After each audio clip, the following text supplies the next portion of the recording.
Mis hermanos, vamos a la palabra, vamos al libro de Ezequiel, profeta Ezequiel, Antiguo Testamento. Y vamos a leer dos versículos. En el capítulo 16, versículos 49 y 50. Y predicamos hoy la palabra del Señor bajo el título ¿Qué pasó con Sodoma y Gomorra?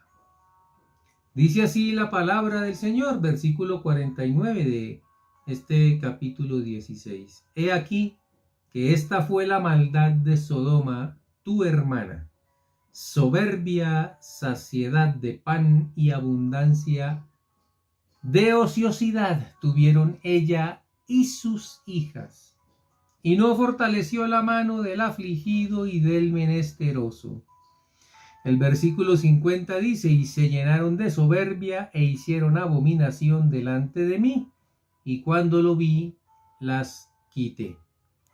Mis hermanos, todos conocemos lo que ocurrió con Sodoma y lo que ocurrió con Gomorra.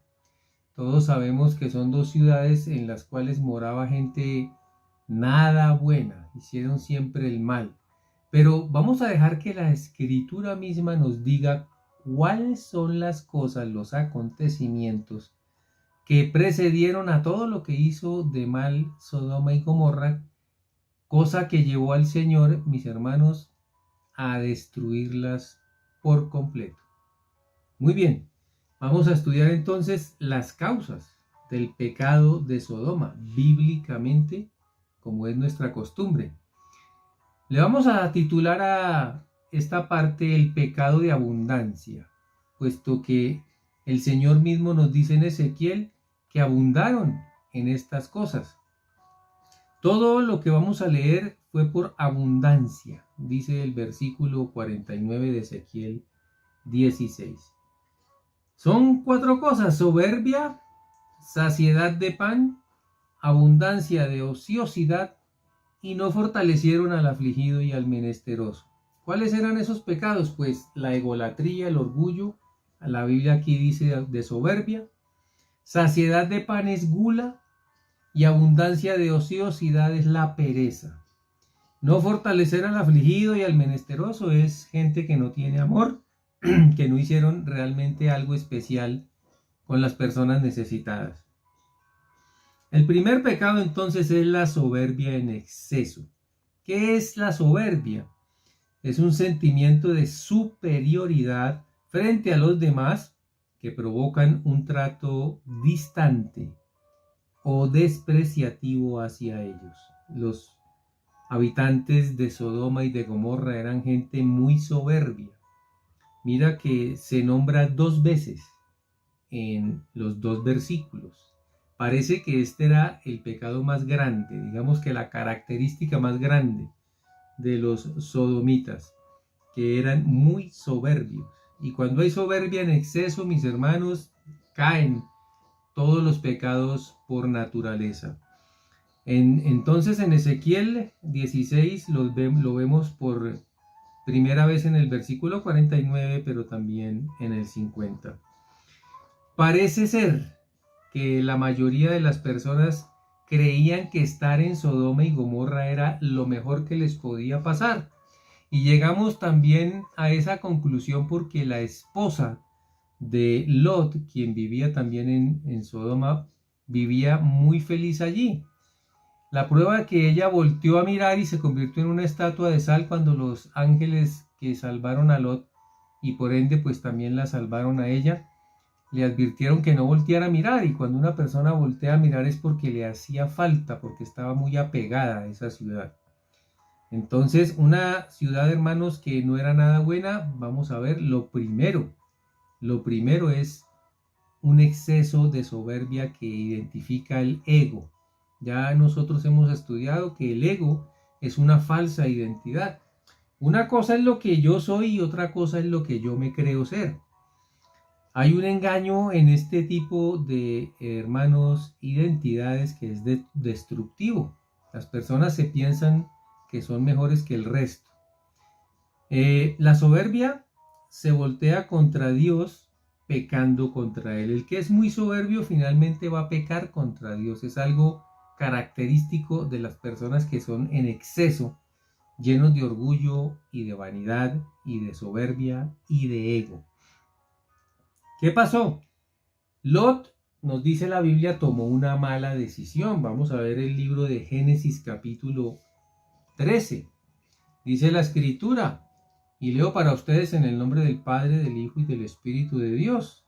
Génesis 13, versículo 1. Subió pues Abraham de Egipto hacia el Negev, él y su mujer con todo lo que tenía, y con él Lot. Recordemos que Lot era sobrino de Abraham, y Abraham era riquísimo en ganado, en plata y en oro. Era un hombre que le iba muy bien, y volvió por sus jornadas desde el Negev hacia Betel, hasta el lugar donde había estado antes su tienda entre Betel y Jai, al lugar del altar que había hecho allí antes, e invocó allí a Abraham el nombre de Jehová. También Lot, que andaba con Abraham, tenía ovejas, vacas y tiendas. Ambos tenían mucho dinero, buenas posesiones, y la tierra no era suficiente para que habitasen juntos. ¡Qué tremendo! Así de ricos eran que ya se estorbaban entre ellos mismos, pues sus posesiones eran muchas y no podían morar en un mismo lugar. Dice el versículo 7, y hubo contienda entre los pastores del ganado de Abraham y los pastores del ganado de Lot. Y el cananeo y el fereceo habitaban entonces en la tierra. Entonces Abraham dijo a Lot, no haya ahora altercado entre nosotros dos, entre mis pastores y los tuyos, porque somos hermanos. ¿No está toda la tierra delante de ti? Yo te ruego que te apartes de mí. Si fueres a la mano izquierda, yo iré a la mano derecha, y si tú a la derecha, yo iré a la izquierda. Y alzó Lot sus ojos y vio una llanura, la llanura del Jordán, que toda ella era de riego como el huerto de Jehová, como la tierra de Egipto en la dirección de Zoar, antes que destruyese Jehová a Sodoma y Gomorra. Luego la Biblia nos dice, hermanos, que Lot tomó la decisión equivocada, mientras Abraham pidió subir hacia lo alto, espiritualmente significa buscando a Dios. Lot se dejó llevar, hermano, por la apariencia de la llanura, del terreno plano, la facilidad, las cosas que no tienen tanto problema, digamos que no se necesitaba tanto esfuerzo. Allí escogió vivir, hermanos, Lot, y allí estaban situadas las ciudades que hoy estamos hablando, Sodoma y Gomorra. El verso 11 nos dice, entonces Lot escogió para sí toda la llanura del Jordán. ¡Qué tremendo! Y se fue Lot hacia el oriente y se apartaron el uno del otro. Abraham acampó en la tierra de Canaán, en tanto que Lot habitó en las ciudades de la llanura, y fue poniendo sus tiendas hasta Sodoma. Mas los hombres de Sodoma eran malos y pecadores contra Jehová en gran manera. Hermanos, hay mucha información bíblica de quién era Lot. Lot era un gran hombre, era un hombre justo, tanto que no vivía dentro de la ciudad, sino que se sentaba a las puertas de estas ciudades, apartándose de la maldad que había dentro de ellas. Pero le faltó a Lot ser más fuerte, porque su familia sí vivía por dentro, vivían felices. Eso nos habla que nosotros tenemos tal vez algunos problemas en cuanto a eso. Los que buscamos a Dios queremos vivir como Dios quiere, pero el mundo atrae demasiado a las personas que nos rodean. Lot vivía en las puertas y era un hombre justo, dice la palabra, pero hizo una mala elección. Escoger, mis hermanos, la dirección equivocada le costó a Lot un tiempo difícil, un tiempo duro, pues el Señor escogió realmente destruirlas, porque había llegado ya al colmo. Esta gente, mis hermanos, que vivía allí eran muy soberbios. Eso es como si nosotros pusiéramos de ejemplo la ciudad de París. porque es el centro de la moda, el centro de las personas estudiosas. Allí pues viene la arrogancia, la soberbia. Ellos cerraban las puertas, no entraba cualquiera, eran personas de alta alcurnia, se supone, pero realmente lo que había por dentro era muy malo. Esa mala decisión entonces le tomó a los hermanos un tiempo duro y difícil. Nuestro segundo punto nos dice que pan en exceso. Dios dice, lo primero es que tenían una soberbia grande. Se creían los mejores, los más poderosos, los que vivían en el mejor sitio, en el sitio más bonito, en fin. Y lo segundo es que tenían pan, pero en exceso. Y esto nos habla de la gula, la glotonería. Exceso de comida y bebida, porque van juntos. Pero el exceso en comida y bebida no solo trae eso, trae otras cosas como lo vamos a ver. El libro de Deuteronomio, capítulo 21, versículo 20 nos dice, y dirán a los ancianos de la ciudad, este nuestro hijo es contumaz y rebelde, no obedece a nuestra voz, es glotón y borracho. El glotón y el borracho no era una persona, hermanos, que tenía honor dentro del pueblo. La glotonería es de los rebeldes y de los tercos, que es lo que habla la palabra cuando dice contumaz y rebelde. El libro de Proverbios 28:7 de Salomón nos dice, el que guarda la ley es un hijo prudente, mas el que es compañero de glotones, o sea, de comedores y bebedores, avergüenza a su padre. Es pues la glotonería, hermano, un sinónimo de vergüenza y de vergüenza para la familia. Así era el carácter y la forma de ser de esta gente. La glotonería es un pecado duro para la familia, avergüenza a todos y no da honor a nadie. Lucas 21:34 nos dice, mirad también por nosotros mismos, que vuestros corazones no se carguen de glotonería y embriaguez, y de los afanes de esta vida, y venga de repente sobre vosotros aquel día. ¿Cuál día? El día del Señor, cuando el Señor está próximo a llevarse su iglesia.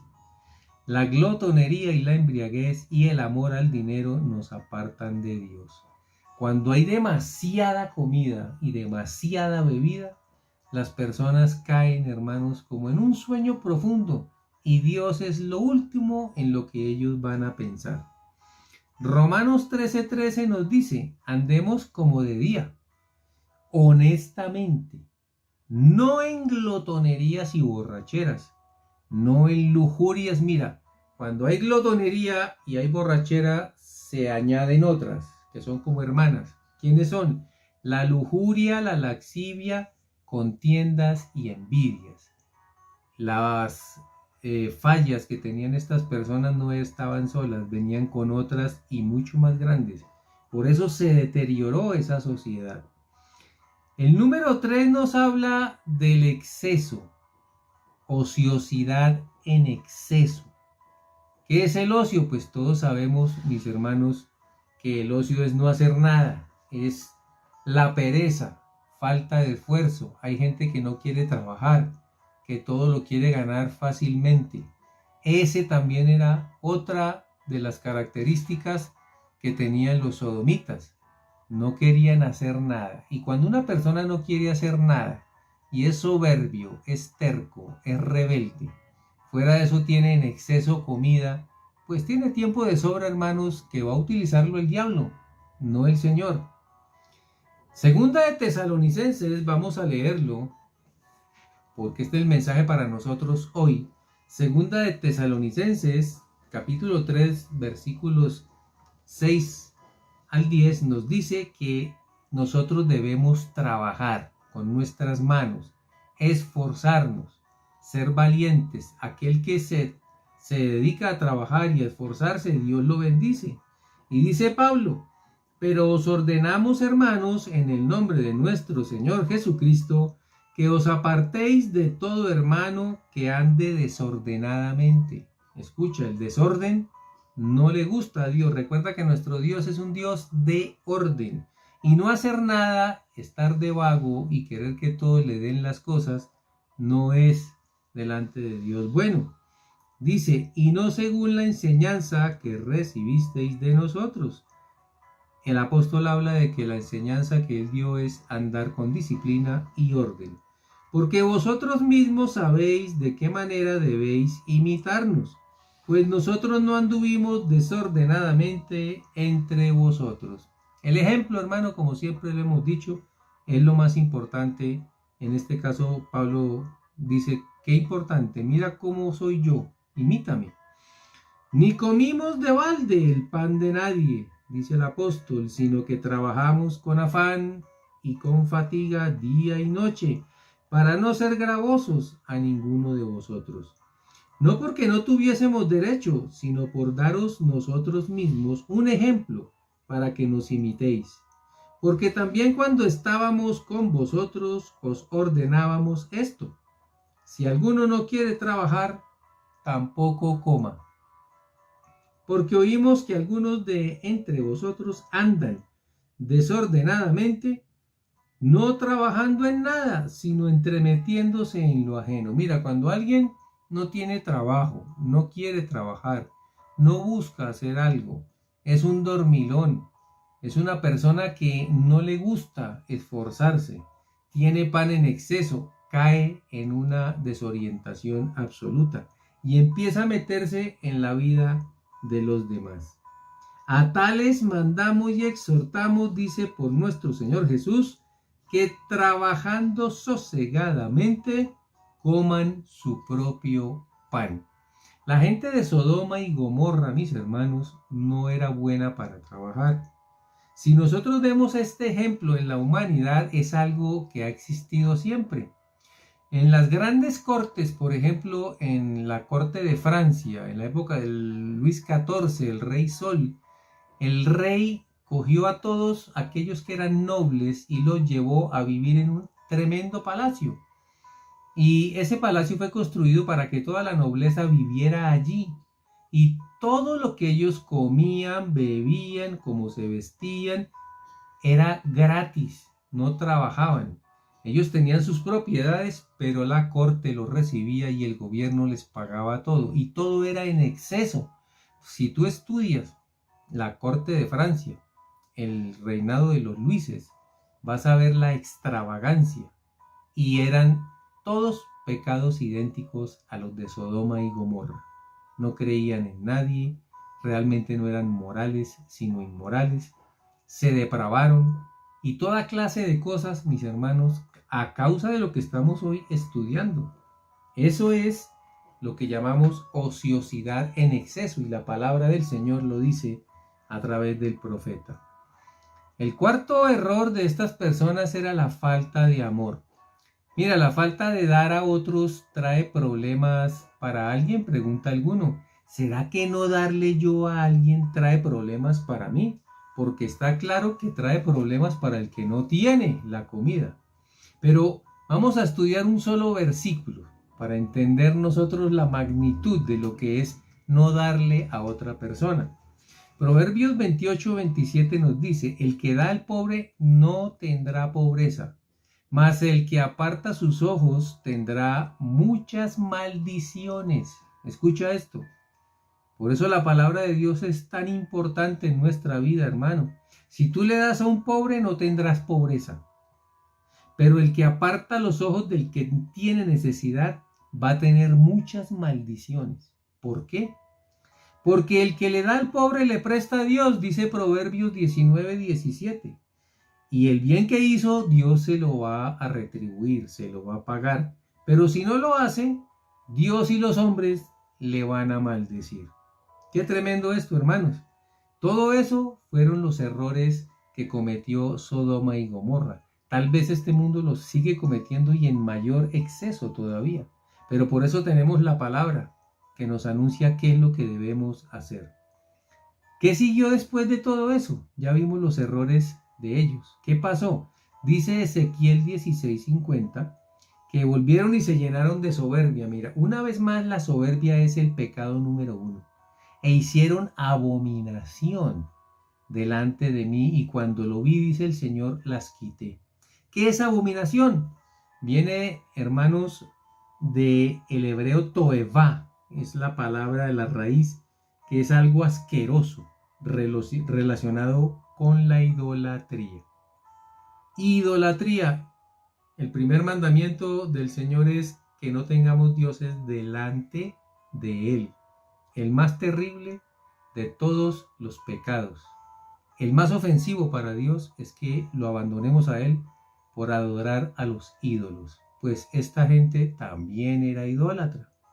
Romanos 1, 23, 27 nos dice: y cambiaron la gloria del Dios incorruptible en semejanza de imagen de hombre corruptible, de aves, de cuadrúpedos y de reptiles. Mira lo que hace un idólatra. Un idólatra se busca un dios, se busca un ídolo, busca una figura de metal, de madera, de bronce o de piedra. Conocemos los ídolos que hacen los hombres. Se arrodillan delante de ellos. Eso es abominable delante de Dios. ¿Qué hicieron estas personas? Adoraron hombres en la figura de los escultores y los animales. Recordemos el becerro de oro y una cantidad de animales, hermanos, a los cuales se arrodillaban estas personas. Pues estas personas que vivían en Sodoma y Gomorra sí que eran idólatras. Tenían absolutamente de todos los dioses posibles. ¿Y qué hace Dios cuando hay una, hermano, forma tan terrible de idolatría que lo ofende a Él? Mira el versículo 24 y vamos a entender de dónde vienen los homosexuales, las lesbianas y todo lo que estamos viendo hoy que la gente le dice que es bueno. Por lo cual, dice la Biblia, también Dios los entregó a la inmundicia en las concupiscencias de sus corazones, de modo que deshonraron entre sí sus propios cuerpos. ¿Qué es lo que nos está diciendo el apóstol Pablo en esta interesantísima carta a los romanos? Que los idólatras, por haber hecho eso y despreciado a Dios, hermanos, los convirtió en homosexuales. Fue Dios, no fue el diablo. Escucha, esto es un pecado terrible que Dios lo llama inmundicia, concupiscencia. La concupiscencia es esos desórdenes sexuales que hay dentro del corazón de las personas. De modo que cuando hicieron esto se empezaron a deshonrar en sus propios cuerpos. Dejaron lo natural que creó Dios para ser antinaturales. Inmundicia es ese pecado y es el pecado que más recuerda a la humanidad acerca de Sodoma y Gomorra. A los sodomitas se les atribuye el principio, por lo menos es el más nombrado, del homosexualismo. Es altamente contaminante. Por eso Dios dice que es inmundo. Ya que cambiaron, dice el versículo 25, la verdad de Dios por la mentira. ¿Cuál es la mentira? Los ídolos de metal, madera y bronce, honrando y dando culto a las criaturas antes que al Creador, el cual es bendito por los siglos. Amén. El versículo 26 nos dice: por esto Dios los entregó otra vez, mire, fue Dios el que los entregó a pasiones vergonzosas. Hermanos, lo dice la palabra, no lo digo yo. Yo sé que hoy en día casi que es hasta prohibido, ofensivo, y la gente, el mundo no entiende que está en la palabra de Dios. A un homosexual, a una lesbiana, a cualquier gay, a cualquier trans, todo este tipo de personas, Dios les dice en la Biblia, y fue escrita por el Espíritu Santo, con la intervención obviamente de Pablo a los romanos, que a esto no se le llama homosexualismo, sino pasión vergonzosa. Es una vergüenza, pues aún sus mujeres cambiaron el uso natural por el que es contra naturaleza. Mira, primero habla de las lesbianas, el apóstol Pablo aquí en el verso 26. El uso natural de una mujer, todos lo conocemos porque Dios lo ideó para que estuviera con un hombre. Pero ellos cambiaron ese uso natural por el que es contra toda naturaleza. ¿Cuál es el que es contra toda naturaleza? Pues una mujer con otra. Y el verso 26 nos dice: de igual modo, también los hombres, dejando el uso natural de la mujer, o sea, ya no le interesaban las mujeres, se encendieron en su lascivia, mira, unos con otros, cometiendo hechos vergonzosos. Una vez más, Dios le dice al homosexualismo, al lesbianismo, que no es por la naturaleza que Dios hizo, lo llaman pasiones vergonzosos. Son una vergüenza las actuaciones de estas personas. Lo dice la escritura, la puedes leer, te la estoy leyendo y la estamos estudiando. Eso es lo que nos dice Dios acerca de los tiempos actuales. ¿Cuáles son, hermanos, los orígenes de esto? Ya sabemos que primero es la soberbia. Y la soberbia nubla los ojos y se va en contra de Dios. Porque el soberbio no es enseñable, no es manejable. El soberbio cree saberlo todo. Cree que nadie le puede ayudar en nada porque él no necesita de nadie y mucho menos de Dios. Primero fue la soberbia, después fue la gula. Cuando la gente come en exceso, cuando la gente solo vive para comer, como lo hacían los romanos que metían los dedos en sus bocas para vomitar y después seguir comiendo, hermano, es porque ya está decadente absolutamente la sociedad. Ese tipo de ciudades son las que estamos leyendo hoy. Cuando la gente quiere más la pereza, no hacer nada, no levantarse temprano, levantarse tarde, comer mucho, dormir mucho, le queda tiempo de sobra para que Satanás llene su corazón. Porque este no es el terreno de Dios. A Dios le gusta la gente, hermano, sencilla y humilde, que come su pan, como nos enseñó Pablo, con el fruto de su trabajo de sus manos, que no es perezoso, sino que es esforzado, y que tienen amor por la gente, porque ya vimos que no tener amor por los demás es una maldición. ¿Quieres ser bendecido? Dale de comer a otro, bendice a otro y ayuda a otro, porque no solamente es pan, sino también la ayuda, el consuelo, el preocuparte por los demás. La abominación, que es algo terrible en la palabra del Señor, recuerda siempre, es la idolatría. Si a todo esto que estamos viendo le sumamos que la gente tenía ídolos, figuras, estatuillas, estampas, como lo quieras llamar, y delante de las piedras se arrodillaban, ofendían más a Dios, esa idolatría los llevó el Señor a los pecados morales. Si alguien te pregunta cuál es el origen del homosexualismo, lo estás viendo. Está en el libro de Romanos capítulo 1. Fue Dios el que les dio el pago a su extravío. Ellos no pueden cambiar porque es algo que Dios puso. ¿Quieres que un homosexual realmente entienda a Dios? Alegremente hemos estado escuchando de homosexuales, ex homosexuales, que se han convertido a Jesucristo.